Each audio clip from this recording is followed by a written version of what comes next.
সুপ্রিয় দর্শকবৃন্দ, আসসালামু আলাইকুম রহমতুল্লাহ বরকাত। গতকালকে দেখলাম হঠাৎ প্রশাসনের ব্যাপক রদবদল। অনেক জায়গায় ডিসিএসপি বদলি হয়েছে এবং অনেক সচিবালয় বদলি হয়েছে কিনা সেটা এখনও জানি না, তবে ডিসিএসপি অনেক জায়গায় বদলি হয়েছে। এর মধ্যে বিচার বিভাগও দেখলাম বিশাল রদবদল হলো। কেউ কেউ বলতে চাইতেছেন এই রদবদলটা আগামী নির্বাচনকে কেন্দ্র করে। তো আগামী নির্বাচনে এই রদবদল কতটুকু প্রভাব ফেলবে সেটা বোঝা যাবে আরও কয়েকদিন পরে। কারণ সরকার কী চায়, এখনও সরকার কী চায় সেটা জনগণের কাছে পরিষ্কার না, আমাদের কাছেও পরিষ্কার না। রাজনৈতিক যে বিভাজন, সেই বিভাজনে এই রদবদল কতটুকু কার্যকর হবে সেটা নিয়ে সন্দেহ আছে। কারণ রাজনৈতিক বিভাজন রেখে প্রশাসন সাজালো সেটা কার্যকর হবে না। জাতির মধ্যে যে বিভাজন তৈরি হয়েছে বর্তমান সরকার আসার পরে, এই বিভাজনটা এখনও চলমান। ঐক্যমত্য কমিশনের নামে যে অনেকটা তৈরি হয়েছে সেটাকে কমপ্লিট করার মতো কোনো পরিস্থিতি সরকার নিচ্ছে না। সে একই পথে হাঁটছে নির্বাচন কমিশন। এখন সরকারের যে বিভাজন নীতি, সেই বিভাজন নীতিতে যদি নির্বাচন কমিশনও থাকে তাহলে নির্বাচনটা সুষ্ঠু হওয়ার কোনো সম্ভাবনা নাই। অনেকেই মনে করছেন এই নির্বাচনটা পাতানো হবে, আগামী নির্বাচনটা পাতানো হবে এবং বাংলাদেশের যতগুলো কলঙ্কিত নির্বাচন আছে এই নির্বাচনটা তার মতোই হবে।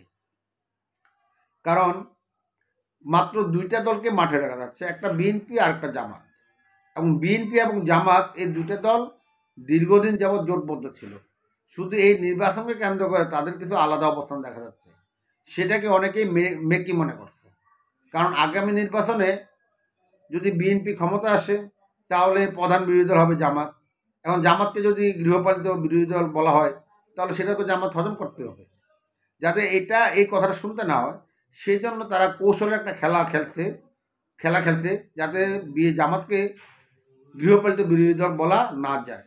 অনেকে মনে করছে তাদের এই বিরোধিতা, এই কৌশলটা ওইটারই একটা বিষয়। এখন এই পাতানো যে নির্বাচনটা, সেই নির্বাচনে জনগণ কতটুকু অংশগ্রহণ করবে। যেহেতু বৃহৎ দল তিনটার মধ্যে আওয়ামী লীগ অলরেডি তাদের কার্যক্রম স্থগিত আছে, জাতীয় পার্টিকে কোনো কর্মসূচি পালন করতে দেওয়া হচ্ছে না। প্রথমে ছাত্র জনতা নামে জাতীয় পার্টির হামলা করা হয়েছে, এরপরে নুরুর দল, তারপরে এনসিপি, এরা 4-5 বার জাতীয় পার্টির অফিসে হামলা করছে। গত 11ই অক্টোবর জাতীয় পার্টির অফিস সামনে কাকরাইলের যেই সমাবেশটা ছিল সেখানে পুলিশ যেভাবে ভয়াবহ হামলা করেছে তা এক কথায় অমানবিক। এবং বর্তমান রাজনীতিতে এটা কতটুকু মানানসই সেটা সুধীজনরা বলবেন। তবে জাতীয় পার্টির ক্ষেত্রে পুলিশ সে আগের রূপেই আছে।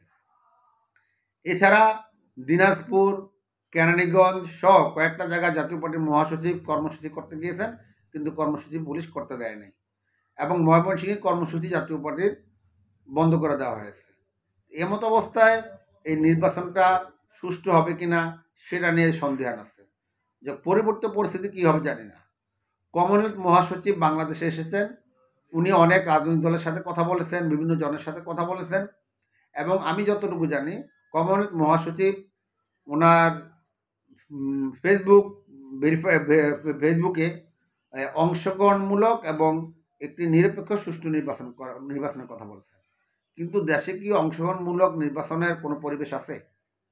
এখনও কি আমরা দেখছি নির্বাচন কমিশন সরকারের এজেন্ডার বাইরে গেছে?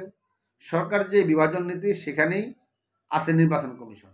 সরকার যেরকম কিছু দলকে ডাকছে, সংস্কারের জন্য আলাপ আলোচনা করছে, কথা বলছে, আবার কিছু দলকে ডাকে না। সরকারের ইচ্ছা হয়েছে ডাকছে, সরকারের ইচ্ছা হয় না ডাকে না। ঠিক একই অবস্থা নির্বাচন কমিশনকে আমরা দেখলাম। ওনার পছন্দের কিছু দলকে উনি ডাকলেন, আবার কিছু দলকে উনি ডাকলেন না।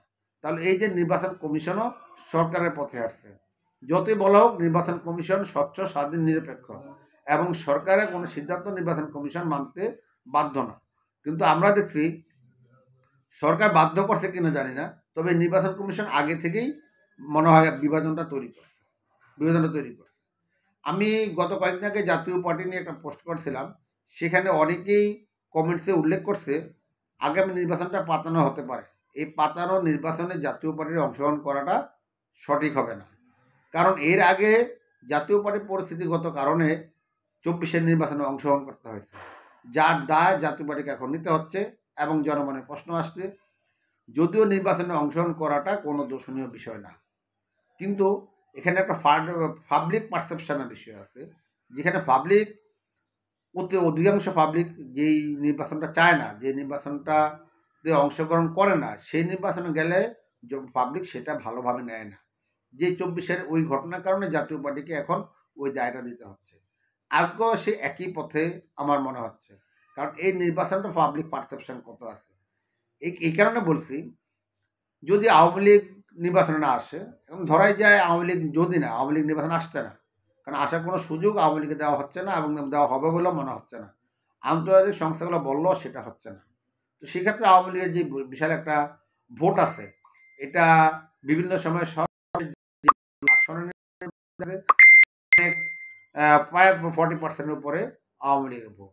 জাতীয় পার্টির ভোট সহ এই ভোটটা 50%-এর উপরে ছিল। এখন যদি এই আওয়ামী লীগ নিষিদ্ধ থাকে, তাহলে প্রথমেই এই প্রায় 40% ভোটার কেন্দ্রে যাবে না।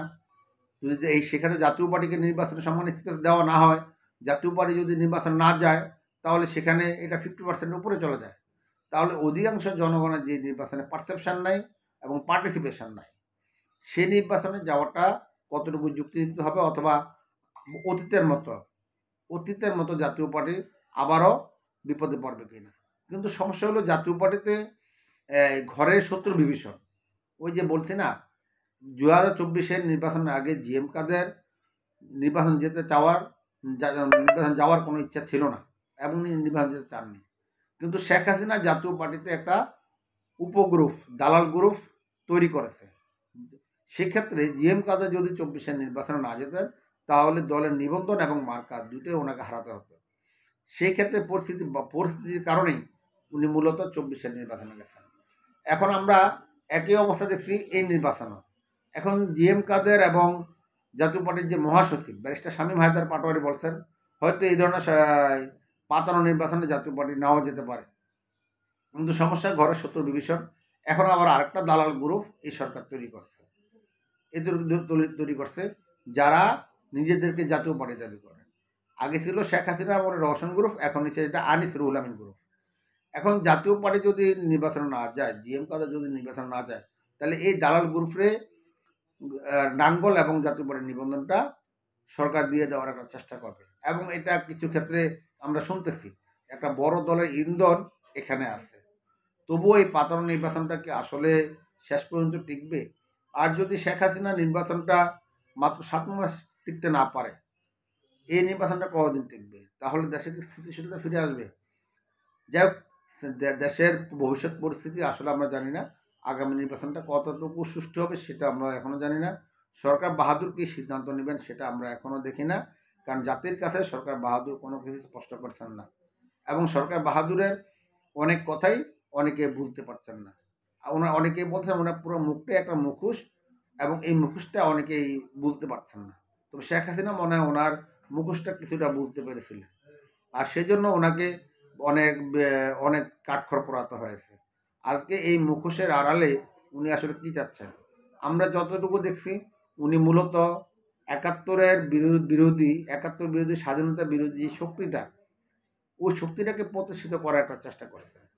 তো যেখানে মনে হয় আগামী নির্বাচন কেন্দ্র করে আমার মনে হয় বাংলাদেশে একটা গৃহযুদ্ধ অবস্থা বিরাজ করতে পারে এবং অনেক প্রাণহানির আশঙ্কা আছে। তো সে ধরনের একটা নির্বাচনে জাতীয় পার্টির যাওয়া কতটুকু সঠিক হবে অথবা যুক্তিযুক্ত হবে, সে বিষয়ে যারা বুদ্ধাজন আছেন তারা শঙ্কিত এবং জাতীয় পার্টির অনেক নেতাকর্মী শঙ্কিত। কিন্তু জিএম কাদের, জাতীয় পার্টির মাননীয় চেয়ারম্যান এবং জাতীয় পার্টির মহাসচিব ব্যারিস্টার শামীম হায়দার পাটোয়ারি, ওনারা গঠনমূলক আলোচনা করছেন, সরকারের সমালোচনা করছেন, যে সমস্ত সমালোচনামূলক কাজ সরকার করছে এবং গণতান্ত্রিক ধারা, জাতীয় পার্টি গণতান্ত্রিক ধারাকে এগিয়ে নেওয়ার চেষ্টা করছে। সরকারের যদি শুভবুদ্ধির উদয় হয়, তাহলে জাতীয় পার্টি যে গণতান্ত্রিক ধারাটা অব্যাহত রাখার চেষ্টা করছে, সেটার প্রতি সরকার যত্নশীল হবেন এবং শ্রদ্ধাশীল হবেন। আর না হয় আমার মনে হয় শেখ হাসিনা যেভাবে পালিয়েছে, শেখ হাসিনা যেভাবে পালাতে হয়েছে, বর্তমান সরকারেরও সে একইভাবে পালাতে হবে। শেখ হাসিনার দীর্ঘদিনের সাজানো সাম্রাজ্য যেভাবে ধূলিসাৎ হয়েছে, বর্তমান সরকারের সেই সাম্রাজ্য ধূলিসাৎ হতে বেশিক্ষণ লাগবে না। যেই গণভবন শেখ হাসিনার না, সেই গণভবনটা লুট হয়েছে। কিন্তু বর্তমান সরকারের ব্যক্তিগত যে সমস্ত সম্পদ আছে, গ্রামীণ সাম্রাজ্য, আমার মনে হয় যদি পট পরিবর্তন হয় এবং গণতান্ত্রিক ধারা অব্যাহত হয়, তাহলে ওনার এই সাম্রাজ্য ধূলিসাৎ হতে বেশিক্ষণ সময় নেবে না। অতএব সাধু সাবধান। আমি আশা করি আমার এই বক্তব্যগুলো যদি সরকার বাহাদুরের নজরে আসে কোনো মাধ্যমে, আমি অনুরোধ করব, এটা আমি একজন সাধারণ নাগরিক হিসাবে, দেশের একজন ভোটার হিসাবে এবং সাধারণ নাগরিক হিসাবে অনুরোধ করব, গণতান্ত্রিক ধারাটা যাতে সঠিক পথে পরিচালিত হয়। সরকার বাহাদুর সেই ধরনের পদক্ষেপ নেবেন এবং আগামী নির্বাচনটা যাতে অংশগ্রহণমূলক এবং সবার জন্য সমান সুযোগ সুবিধা নিশ্চিত করা হয়, যাতে করে আগামী দিনে বাংলাদেশটা একটা স্থিতিশীল পরিবেশ বিরাজ করে, সেই পথে হাঁটবেন এই আশা ব্যক্ত করছি। সবাইকে ধন্যবাদ। আসসালামু আলাইকুম আ রহমতুল্লাহি বরকাত।